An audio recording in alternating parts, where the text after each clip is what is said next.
बिस्मिल्लाहिर्रहमानिर्रहीम। आज chapter 8 chemical reactivity का टॉपिक है इलेक्ट्रोपॉजिटिव कैरेक्टर। आज हम इलेक्ट्रोपॉजिटिव कैरेक्टर के बारे में डिस्कस करेंगे। इलेक्ट्रोपॉजिटिव कैरेक्टर क्योंकि मेटल्स की प्रॉपर्टी है, ये मेटल का कैरेक्टरिस्टिक है, इसलिए इलेक्ट्रोपॉजिटिव कैरेक्टर को मेटालिक कैरेक्टर भी कहा जाता है।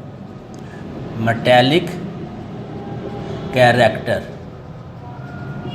इसलिए इन दोनों में से कोई भी क्वेश्चन आए, इलेक्ट्रोपॉजिटिव कैरेक्टर आपसे पूछा जाए या मेटालिक कैरेक्टर आपसे पूछा जाए, तो आपने यही डेफिनेशन आपने राइट करनी है कि metals have the tendency to lose their valence electron.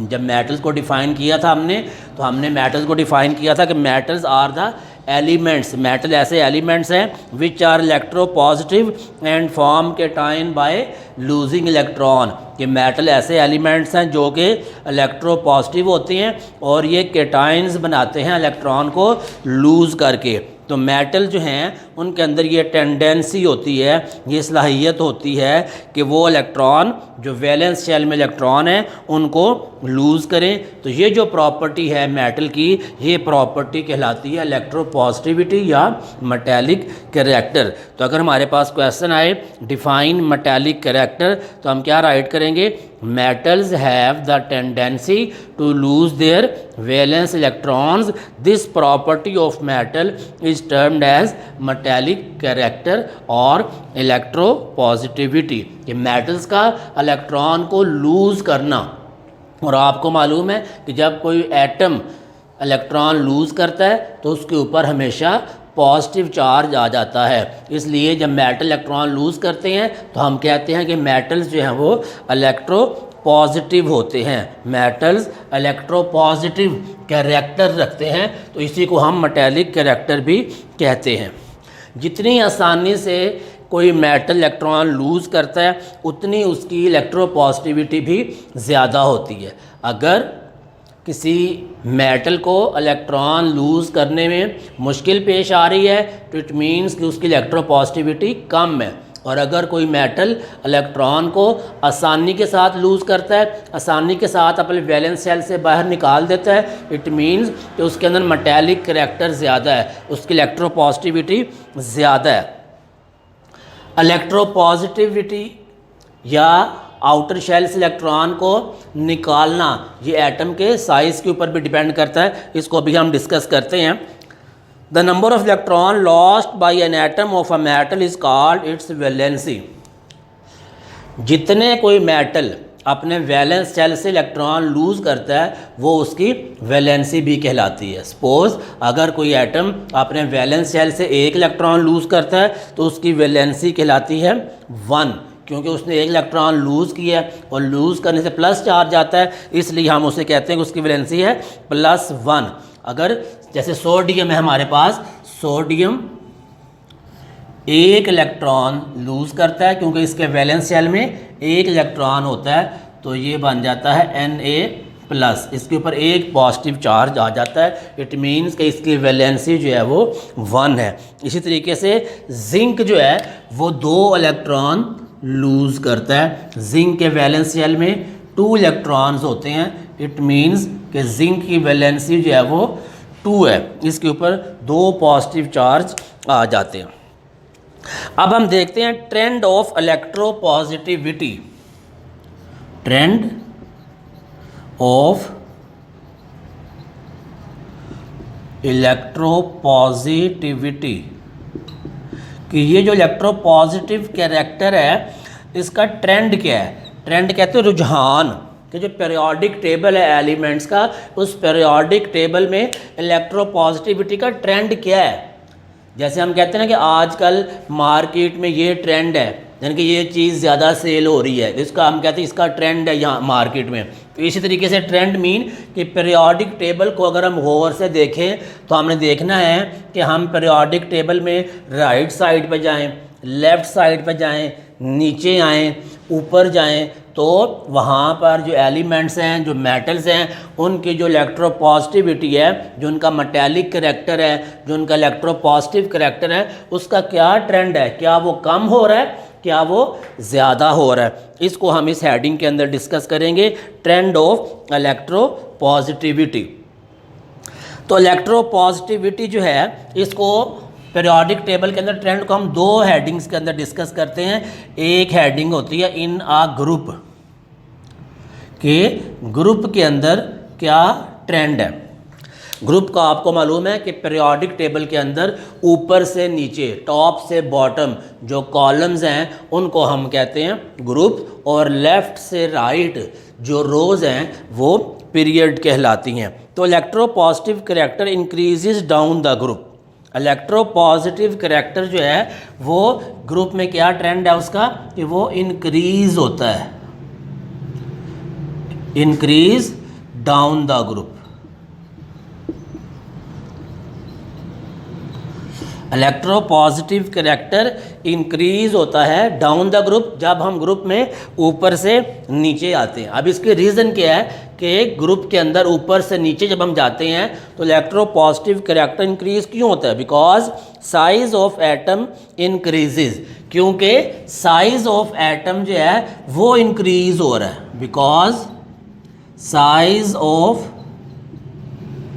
Atom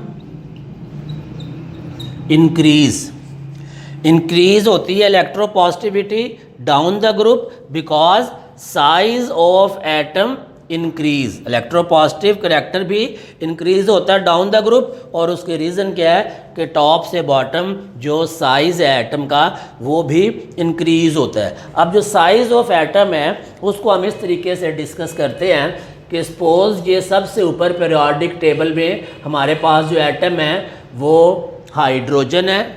हम इस ग्रुप को डिस्कस कर रहे हैं। वैसे हाइड्रोजन जो है, हमने कहा था कि हाइड्रोजन जो है वो इलेक्ट्रोपॉजिटिव करैक्टर होता है उसके पास, लेकिन वो मेटल नहीं है।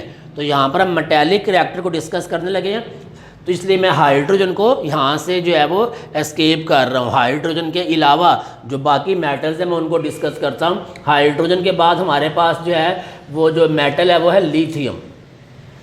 लिथियम जो है वो पीरियोडिक टेबल के सेकंड पीरियड में है, सबसे ऊपर होता है हाइड्रोजन और उसके बाद जो है वो है लिथियम।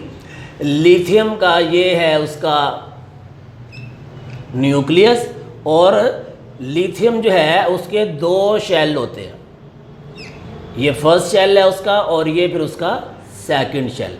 लिथियम के बाद नीचे आ जाता है हमारे पास सोडियम।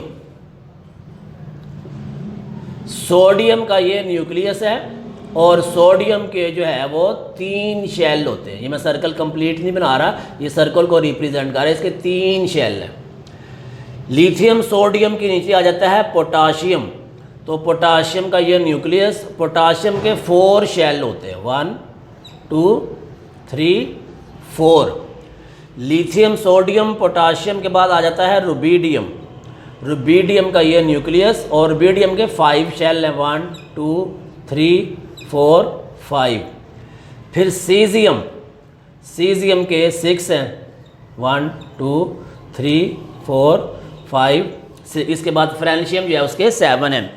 तो यहाँ पर हमको नज़र आ रहा है कि ये जो सबसे ऊपर मेटल है लिथियम, इसका साइज़ छोटा है, सोडियम का साइज़ उससे बड़ा हो गया, पोटाशियम का साइज़ और बड़ा हो गया, रुबीडियम का साइज़ और बड़ा हो गया, सीजियम का साइज़ और बड़ा हो गया।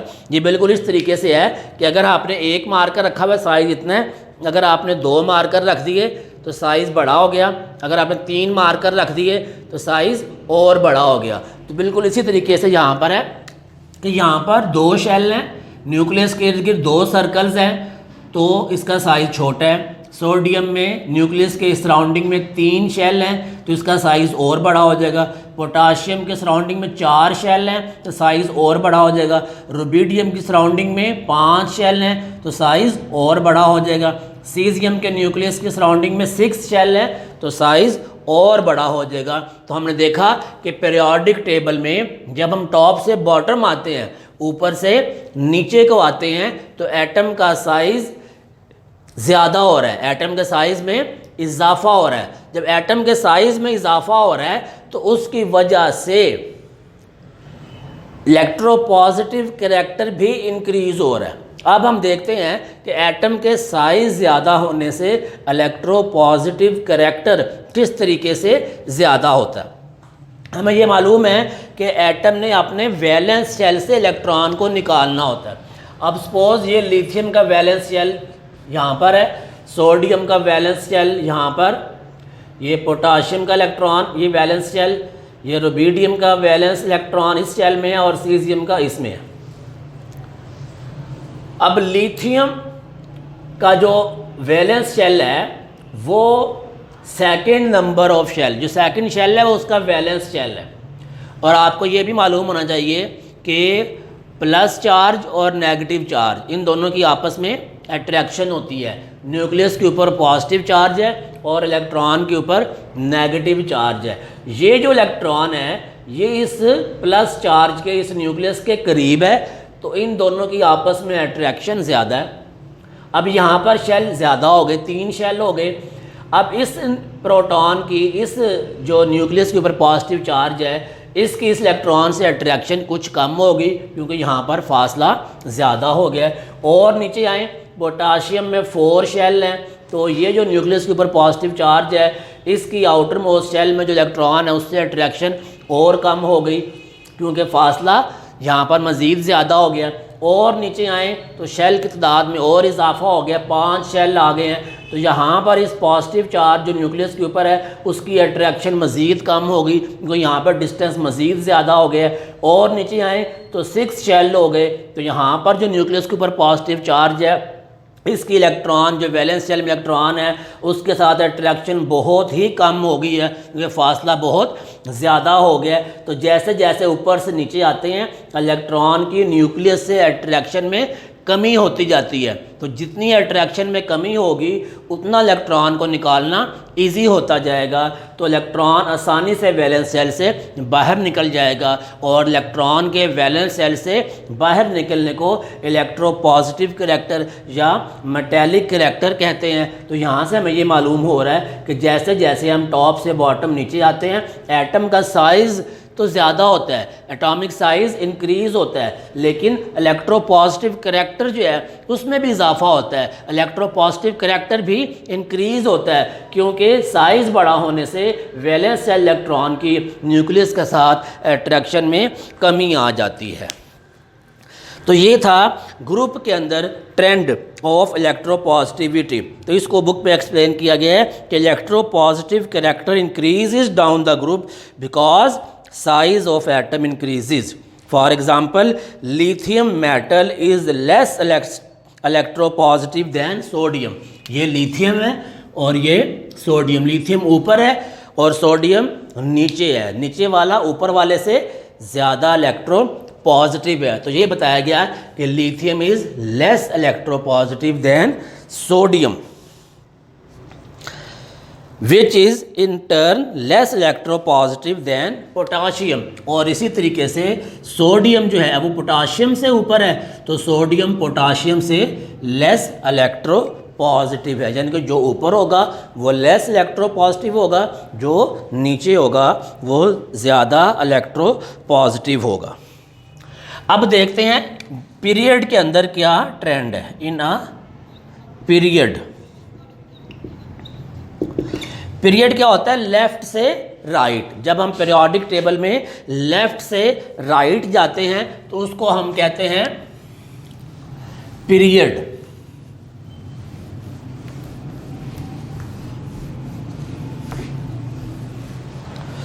तो पीरियड के अंदर टॉप से बॉटम ग्रुप के अंदर तो एटम का साइज़ ज़्यादा होता है, लेकिन पीरियड के अंदर जब हम लेफ़्ट से राइट जाते हैं तो एटम का साइज़ जो है वो छोटा होता है। जब एटम का साइज़ छोटा होता है तो उसका जो वैलेंस शेल में इलेक्ट्रॉन है वो न्यूक्लियस के करीब हो जाता है, उसकी अट्रैक्शन ज़्यादा हो जाती है। जब अट्रैक्शन ज़्यादा हो जाती है तो वैलेंस शेल से इलेक्ट्रॉन को निकालना डिफ़िकल्ट हो जाता है, मुश्किल हो जाता है। तो जब वैलेंस शेल से इलेक्ट्रॉन को निकालना मुश्किल हो जाएगा तो इट मीन्स कि इलेक्ट्रोपॉजिटिव करैक्टर भी कम हो गया है, मेटेलिक करैक्टर कम हो गया है, अब इलेक्ट्रॉन को वैलेंस शेल से निकालना मुश्किल हो गया। तो electropositive character decrease across the period from left to right in the periodic table because atomic size decreases, क्योंकि एटॉमिक साइज डिक्रीज हो रहा है।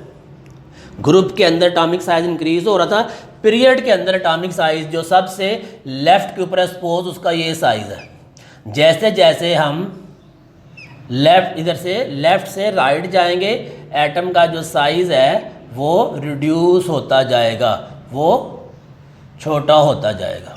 इस तरीके से ये एटम का साइज़ बड़ा है, ये उससे छोटा, ये उससे छोटा, तो जैसे जैसे आगे जाएंगे एटम का साइज़ जो है उसमें कमी होती जाएगी। अब ये साइज़ जो है इसमें कमी क्यों होती है? इसमें कमी होती है due to increase of nuclear charge. Nuclear charge ज़्यादा हो जाता है, न्यूक्लियर चार्ज ज़्यादा हो, साइज़ कम होता है, एटॉमिक साइज़ जो है वो कम होता है, डिक्रीज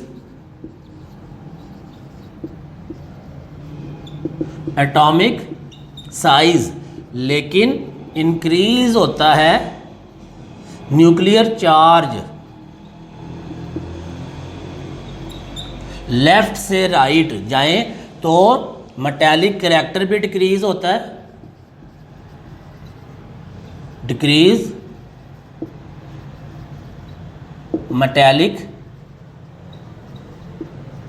लेफ्ट से राइट जाएं, मेटालिक करैक्टर डिक्रीज हो रहा है, उसकी वजह कि एटॉमिक साइज़ भी कम हो रहा है, और एटॉमिक साइज़ कम होने से ऐसा क्या होता है कि मेटालिक रिएक्टर में कमी वाक़ हो जाती है। उसके रीज़न है कि जब साइज़ छोटा होता है तो न्यूक्लियर चार्ज ज़्यादा हो जाता है। अब हम समझते हैं कि साइज़ छोटा होने से न्यूक्लियर चार्ज किस तरीके से ज़्यादा होता है।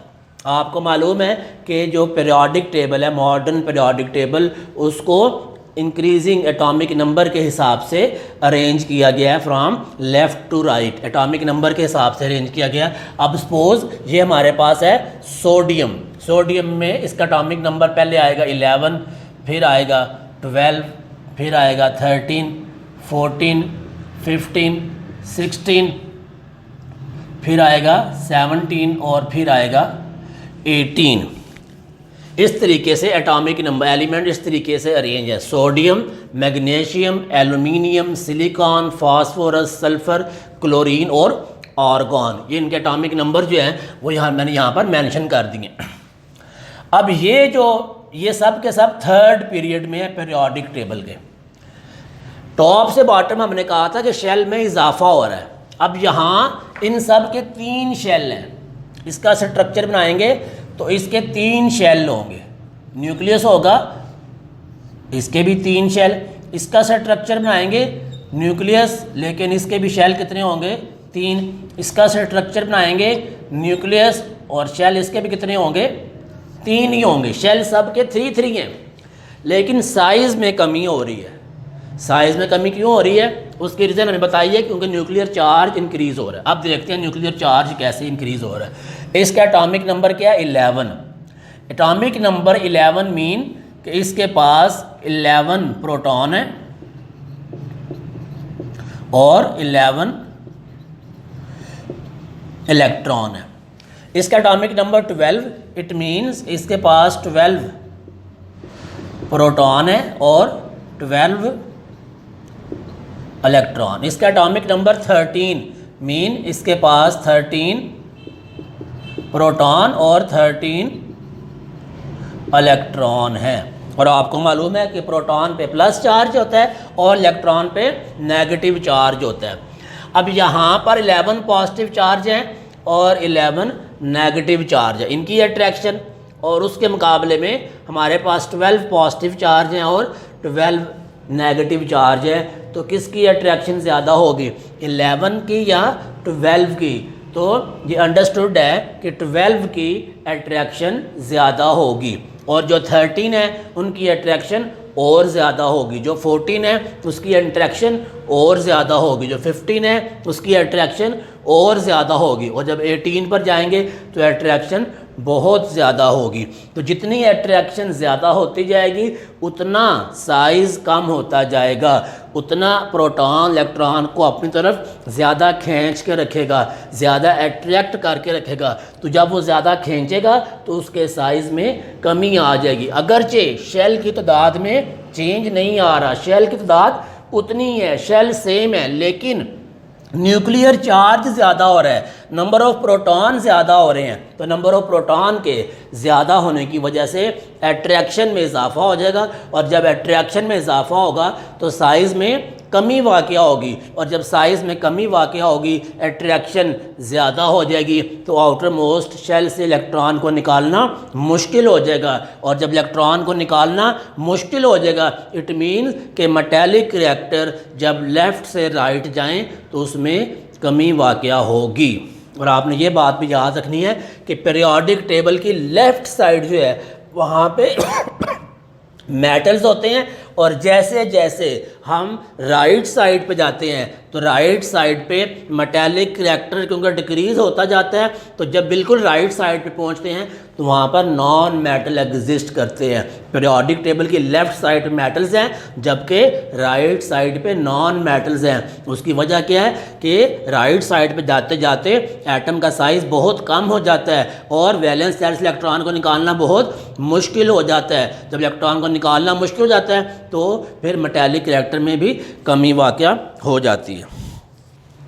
तो इसको बुक पे देखते हैं। It means elements at the start of period are more metallic, कि जो स्टार्ट में है पीरियड के, जैसे यहाँ पीरियड स्टार्ट हो रहा है 11, 12, 13, 14, 15, 18, यहाँ पर फिर फोर्थ पीरियड में हमारे पास आ जाता है पोटाशियम, फिर आ जाएगा कैल्शियम, इसका एटॉमिक नंबर 19, 20, 21, 22, 23।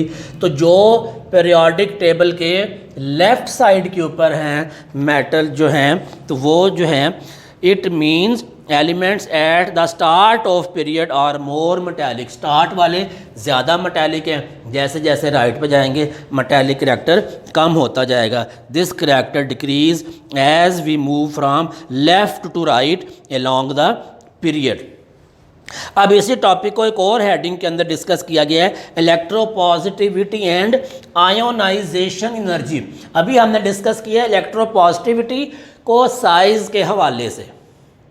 अब जो साइज़ है साइज़ से रिलेट करता है आयोनाइजेशन एनर्जी भी, इसलिए आयोनाइजेशन एनर्जी को भी हम इलेक्ट्रोपॉजिटिविटी के साथ रिलेट करके डिस्कस करते हैं। तो ये हमारा टॉपिक है electropositivity and ionization energy. Electropositive character depend करता है आयोनाइजेशन एनर्जी के ऊपर, which in turn depend upon size and nuclear charge of atom.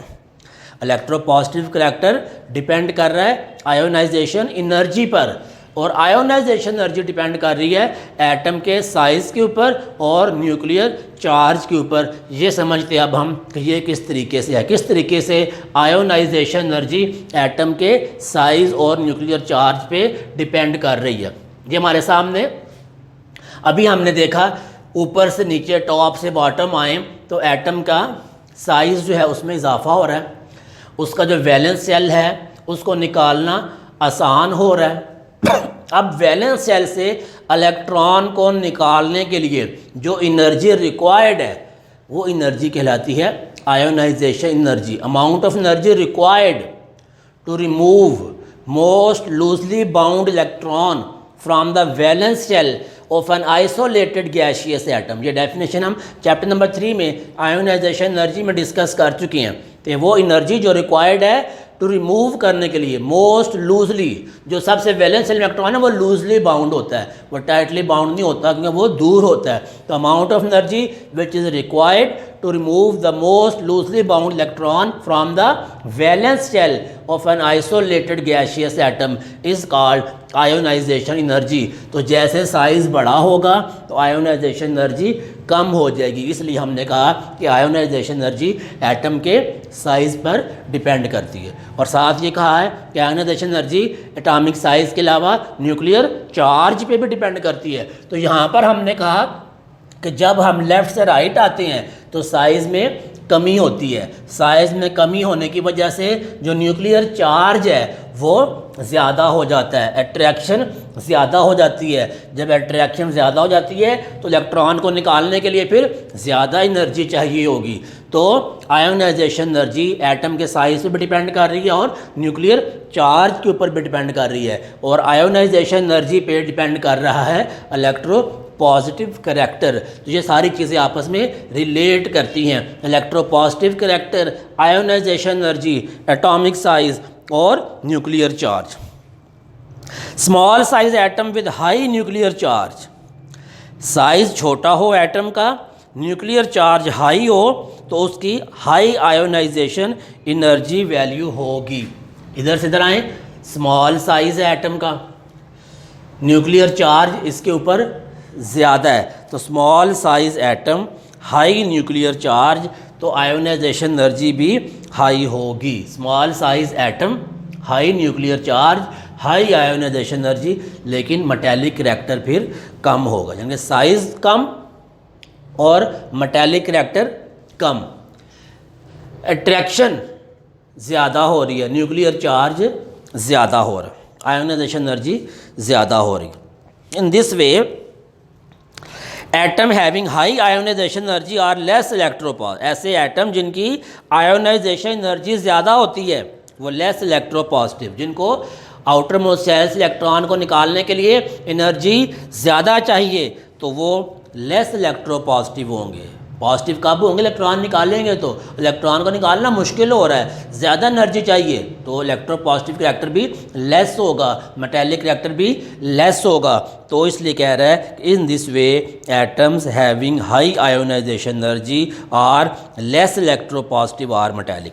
That is the reason alkali metals have the largest size and lowest ionisation energy in their respective period. अगर हम periodic table में देखें तो जो group number 1 है वहाँ पर alkali metals है। पीरियोडिक टेबल के ग्रुप नंबर 1 में जो बिल्कुल लेफ़्ट साइड के ऊपर है वहाँ पर जो है वो अल्कली मेटल्स हैं। तो अल्कली मेटल्स का साइज़ जो है वो बड़ा है, साइज़ इनका बड़ा है। जैसे जैसे राइट साइड पर आएँ तो साइज़ छोटा हो जाता है, लार्जेस्ट साइज़ होता है, आयोनाइजेशन एनर्जी लो होती है, इसका साइज़ बड़ा होता है, इसका साइज़ छोटा। तो छोटे की आयोनाइजेशन एनर्जी ज़्यादा, बड़े की आयोनाइजेशन एनर्जी कम। तो जो अल्कली मेटल्स हैं उनका साइज़ बड़ा होता है, उनकी आयोनाइजेशन एनर्जी जो है वो लो होती है अपने रेस्पेक्टिव पीरियड, यानी कि इस पीरियड के अंदर। अगर इस पीरियड को देखेंगे तो इस पीरियड के अंदर भी जो अल्कली मेटल होगा, ये अल्कली मेटल है, जो पहला एलिमेंट है वो अल्कली मेटल है, ये अल्कली मेटल है। अगर हम इस पीरियड को कंपेयर करें एलिमेंट्स को तो इसका साइज़ बड़ा है, आयोनाइजेशन एनर्जी कम है। अगर इस पीरियड को कंपेयर करें तो जो फर्स्ट एलिमेंट है जो कि अल्कली मेटल है, इसका साइज़ बड़ा है और इसकी आयोनाइजेशन एनर्जी कम है। Therefore they have highest metallic character, इसलिए इसका मेटालिक करैक्टर जो है वो भी ज़्यादा है, साइज़ बड़ा है, आयोनाइजेशन एनर्जी कम है। इसका मेटालिक करैक्टर ज़्यादा है, इसका और कम, इसका और कम, इसका और कम, जैसे जैसे राइट में जाएंगे मेटालिक करैक्टर कम होता जाएगा। For example a comparison of sodium and magnesium metal is given below for understanding. Next जो है सोडियम और मैग्नीशियम को कंपेयर करके दिखाया गया, मैंने आपको इस तरीके से कंपेयर करके दिखाया। अब उसको बुक में सोडियम जो है इसका एटॉमिक नंबर 11 है, ये उसका सेंटर में जो है वो न्यूक्लियस है, ये इसका फर्स्ट शेल है, इसका सेकंड शेल है और ये इसका थर्ड शेल है। जो फर्स्ट शेल है इसका नाम है के शेल, सेकंड का नाम है एल और थर्ड का है एम। जो के शेल है इसमें 2 इलेक्ट्रॉन्स हैं,